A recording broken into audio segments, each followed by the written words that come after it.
হাতে যদি মাত্র 10 মিনিট সময় থাকে সকালবেলা বাচ্চাদের টিফিনে ঝটপট এই রেসিপিটি বানিয়ে নিতে পারেন।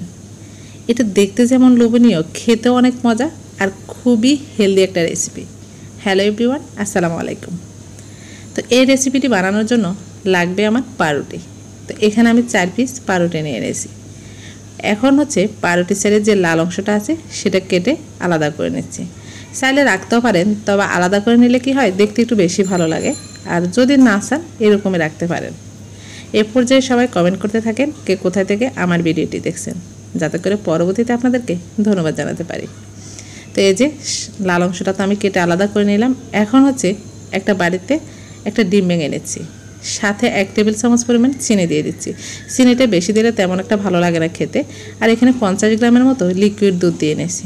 যদি লিকুইড দুধ না থাকে তাহলে 1 টেবিল চামচ গুঁড়া দুধের সাথে একটু পানি মিশিয়ে দিয়ে দিতে পারেন।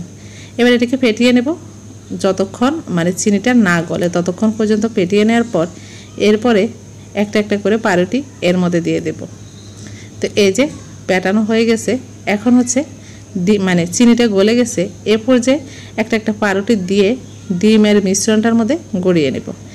যখন দেখবেন একবারে সোপ হয়ে গেছে তখন এটাকে তুলে নেবেন। একটা প্লেটে একটা নিয়ে নিলাম, তারপর আরেকটা সেমভাবে চুবিয়ে নেব, প্রত্যেকটা সেমভাবে চুবিয়ে নেব। 4টা পাউরুটির জন্য আমি যতখানি মিশ্রণ তৈরি করেছি ততখানি কিন্তু একেবারে পারফেক্টভাবে হয়ে যাবে।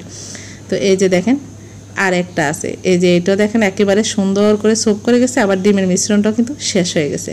তো একটার উপর একটা দিয়ে দিলাম, আর যেটা আছে এটা এভাবে উপরে দিয়ে দিলাম। এবার চলে যাব চুলায়। এখানে সামান্য একটু বাটার দিয়ে দিলাম। বাটার দিয়ে করলে কি হয়, স্মেলটা একটু ভালো আসে। যদি বাটার না থাকে সেক্ষেত্রে আপনারা তেলের মধ্যে ভেজে নেবেন, সমস্যা নেই। তো বাটারটা গলে যাওয়ার পর এরপরে পাউরুটিটা আমি দিয়ে দিচ্ছি। দিয়ে এখন চুলাটা কমিয়ে রাখবো। চুলাটা কমিয়ে ঢাকনা দিয়ে ঢেকে দেবো, যাতে ভিতরের যে ডিম আর দুটো আছে সেটা যাতে সুন্দর করে হয়ে যায়। এবার উল্টে দেবো। একটা সাইড যখন একটু কালার হয়ে আসবে তখন উল্টে দেবো। জাস্ট আপনি অনেকে বলবেন কিভাবে বুঝবো, 1 মিনিট রাখবেন, 1 মিনিট পর এরপরে উল্টে দেবেন। আবারও ঢাকনা দিয়ে ঢেকে দিচ্ছি, আবারও 1 মিনিট পরিমাণ রেখেছি। এবার এক সাইড করে এভাবে 1 মিনিট করে ভেজে নেব। তো যতক্ষণ টাইম বাঁচবেন ততক্ষণের মধ্যে কিন্তু ভিতরটা ডিম হতে বেশি একটা সময় লাগে, ডিম তো ভাপের মধ্যে হয়ে যায়।